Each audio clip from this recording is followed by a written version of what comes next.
Bonjour et merci pour votre invitation aux 4e rencontres réflexes centrées sur les élèves à besoins éducatifs particuliers, une priorité aux Émirats. Alors je suis Sylvain Lunetta, le proviseur du lycée français international de Dubaï et je vous propose un témoignage en direct de notre établissement du réseau AFLEC, partenaire de la mission laïque française et de l'AEFE. Et j'espère que ce témoignage illustrera comment ces élèves à besoins éducatifs particuliers sont une priorité pour le pays, pour l'établissement et l'affaire de tous. Alors en quelques mots, notre établissement français scolarise près de 2900 élèves, de la maternelle à la terminale, et nous allons fêter nos 20 ans à la rentrée 2023. Notre établissement a donc ouvert en 2003, avant la loi de 2005 en France, et il s'est adapté dans un contexte local aussi marqué par une prise en compte accrue des élèves à besoins particuliers. Je vous propose donc de présenter dans un premier temps ce contexte particulier, puis quelques mots sur notre organisation et enfin quelques éléments sur notre mise en œuvre. Concernant le contexte, je souhaiterais débuter par un petit parallèle historique entre la France et les Émirats. En France, la loi de 2005, marquée par les notions d'accessibilité, de compensation, on a vu le vocabulaire et les approches changer dans l'éducation nationale, comme en 2011, en passant d'intégration à inclusion des UPI aux ULIS. Puis la loi de refondation de l'école en 2013, qui a inscrit dans l'article L111.1 du Code de l'éducation que le service public d'éducation veille à la scolarisation inclusive de tous les enfants sans aucune distinction.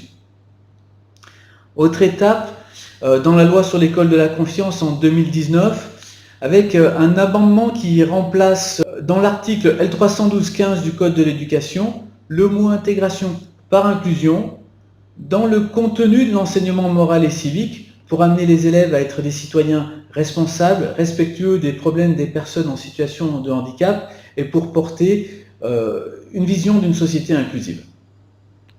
Donc en France, 2005, 2013, 2019, l'évolution est parallèle aux Émirats, 2006, 2014, 2017, mais avec un ton un peu plus contraignant. Alors 2006, loi fédérale pour protéger les droits des personnes en situation de handicap.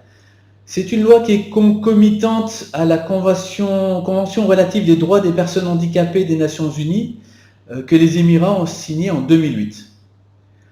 2009, une demande aux institutions éducatives de réaliser les modifications et adaptations techniques appropriées pour faciliter les accès aux locaux. 2014, à Dubaï, une loi pour protéger le droit des People of Determination. Et je voudrais m'arrêter quelques secondes sur le vocabulaire. C'est ainsi que les Émirats arabes unis ont choisi de nommer les personnes porteurs de handicap afin de refléter leur force de caractère, leur persévérance, leur courage. Puis arrive en 2017, avec une vision ambitieuse pour créer une société pleinement cohésive et inclusive, une résolution du Conseil à Dubaï avec un règlement pour les écoles privées. Alors ce texte souligne la nécessité pour les écoles de mettre en œuvre des pratiques antidiscriminatoires pour les People of Determination. Et ce texte prévoit des sanctions pour toute violation, et ce sont de lourdes amendes. Alors la mise en œuvre de ce texte et l'impact de cette politique d'éducation inclusive, elle est contrôlée, elle est réglementée par une autorité qui s'appelle l'Autorité du savoir et du développement humain, le KHDA. Et je vais me permettre de vous lire quelques phrases clés dans ce texte de 2017. L'éducation inclusive n'est pas un projet ou une initiative. C'est le développement progressif d'attitudes, de comportements, de systèmes et de croyances qui permettent à l'éducation inclusive de devenir une norme qui sous-tend la culture de l'école et se reflète dans la vie quotidienne de la communauté scolaire. Le cadre pour l'éducation inclusive est un cadre ambitieux, conçu pour permettre la réalisation d'une vision inspirante. Cependant, c'est vous, les enseignants, les parents, les chefs d'établissement et les autres professionnels qui détenez le pouvoir de créer ce changement. Un changement qui permettra la réussite de tous les élèves ayant des besoins éducatifs particuliers et porteur de handicap à Dubaï. Et selon les termes de son Altesse le Cheikh Mohammed bin Rachid Al Maktoum, les objectifs sont clairs, la route est pavée et l'horloge tourne. Il n'y a pas de place pour l'hésitation, nombreux sont ceux qui parlent, nous accomplissons. Et le KHDA, l'autorité de contrôle, a produit plusieurs documents cadres que vous voyez sur l'écran. Et le cadre fournit des informations, des conseils clairs sur la manière de mettre en place le système éducatif inclusif dans les écoles privées. Alors, il s'appuie sur des recherches, des analyses des meilleures pratiques internationales. Et ce qu'il est intéressant de noter dans ces pages, c'est la nécessité de lever des malentendus. Mettre en place une politique d'éducation inclusive et porter notre attention sur les élèves à besoins particuliers permet d'améliorer la qualité de l'inclusion dans les écoles et le niveau de tous les élèves. Autre élément, il y a une typologie des élèves concernés avec une insistance particulière pour les élèves talentueux et la prise en charge de la précocité.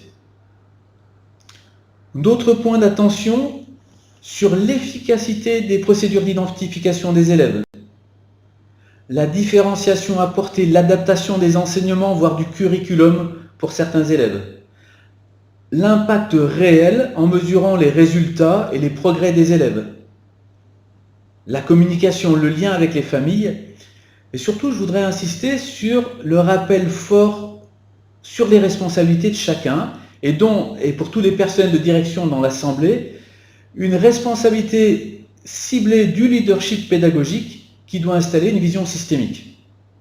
Alors, au-delà des mots, tout ceci est évalué par le KHDA qui organise une visite d'inspection annuelle. Alors, voilà le contexte, et après cela, ce que je propose, c'est de vous montrer comment nous, on s'organise pour la mise en œuvre concrète. Nous avons une équipe qui porte la politique de développement de l'école inclusive dans l'établissement. Cette équipe est composée d'un premier pôle qui est celui de la gouvernance. Un gouverneur de la FLEC chargé de l'éducation inclusive, c'est Gilbert Pietric, qui s'engage auprès des établissements et apporte du soutien et organise aussi des missions d'assurance qualité sur site. Le soutien est aussi celui de notre opérateur, soutien financier, avec le financement de formation, et j'y reviendrai. Cette équipe OLFI est dirigée par le proviseur, avec ses adjoints, avec d'autres collègues qui ont des rôles spécifiques. Tout d'abord des personnes ressources du pôle inclusif, avec une orthophoniste, une assistante sociale, une enseignante spécialisée, chacune avec son expertise à l'échelle de l'établissement, mais surtout une complémentarité dans l'observation des élèves en classe et la mise en place des différents plans d'aménagement. Nous avons aussi une conseillère pédagogique, l'encadrement intermédiaire composé des coordonnateurs de cycle, du cycle 1 jusqu'au cycle terminal, des référents de niveau pour l'élémentaire, des référents de département disciplinaire pour le secondaire, qui prennent une part active dans l'accompagnement des autres collègues et le partage des compétences. Et là, c'est une spécificité de la FLEC qui a mis en place un dispositif classe ouverte, rémunéré, qui permet aux enseignants d'assister au cours d'un autre collègue pour observer, par exemple, la manière de différencier l'enseignement d'une notion particulière. Donc en plus de formation, il y a donc une politique ambitieuse de développement professionnel qui responsabilise tout en donnant le pouvoir d'agir, le devoir d'agir dans la confiance sur ce sujet. Les fiches de préparation sont aussi largement partagées. Elles doivent obligatoirement mentionner les éléments de différenciation qui sont apportés en classe et pas simplement pour les élèves à besoins particuliers. De la même manière, cela nous demande une grande attention lors du recrutement. Il s'agit de mesurer si le futur collègue s'engagera réellement dans cette dynamique et s'il pourra même devenir une ressource dans les équipes. Il y a donc tout cet écosystème, cet accompagnement de proximité pour développer une culture de l'inclusion scolaire chez les personnels, en partenariat aussi avec les familles. Et tout ceci est mesuré et c'est le KHDA qui le mesure à travers des inspections annuelles. Il y a 2 semaines, nous avons reçu une dizaine d'inspecteurs qui prennent possession de l'établissement, qui passent de salle en salle, observent, questionnent, consultent les documents des enseignants, les documents des élèves, les fiches de préparation sur les portes des classes. Ils organisent des interviews et tout cela pendant 3 jours et nous donnent ensuite le résultat de l'évaluation de manière très fine par bloc d'items. Alors voici quelques captures d'écran pour vous montrer en fait le détail.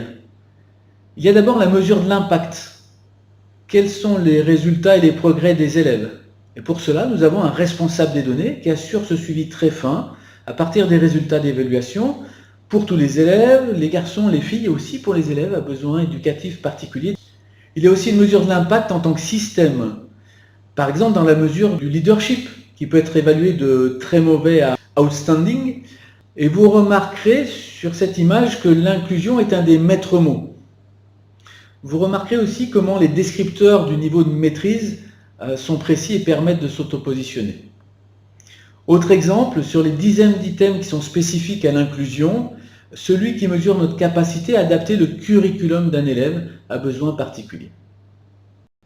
Tout ceci s'appuie sur des procédures qui sont connues, qui sont fléchées sur des fiches de signalement par exemple. Pour terminer, j'aimerais simplement évoquer 2 actions phares. La première, c'est une semaine des différences. À cette occasion, tout l'établissement est mobilisé avec, par exemple, des ateliers animés par les élèves, pour sensibiliser aux différences et avec le soutien de l'association des représentants des parents d'élèves. Enfin, j'ai le plaisir de vous montrer un extrait d'une autre vidéo. Ce sont des percussions corporelles de nos 650 collégiens. Vous ne repérerez pas les 58 élèves avec des plans d'aménagement, dont un élève avec des troubles autistiques sévères, 19 élèves qui ont des troubles de l'attention, les 14 élèves qui ont des 10, un élève malentendant, 4 élèves précoces, surtout le 5e, un élève de 6e, qui est en train de faire des mathématiques avec les élèves de première. Voilà, en conclusion, je souhaiterais vraiment rendre hommage à tous ceux qui œuvrent au quotidien dans cet établissement et dans les autres d'ailleurs, pour rendre l'école plus juste, plus fraternelle. Je suis admiratif devant les enseignants, les ASEM, les AVS, les collègues de la vie scolaire et toutes les personnes dédiées qui prennent soin de nos élèves. Au LEFI, nous avons plus de 2800 élèves. Chaque élève n'a qu'un seul établissement et ses considérations, son épanouissement, l'ambition pour chacune et chacun, le lien avec les parents et les autres professionnels qui nous mobilisent et qui nous guident au quotidien. Voilà, j'espère que ces quelques minutes vous auront permis de mieux connaître notre contexte, les valeurs du projet humaniste de la FLEC. À bientôt.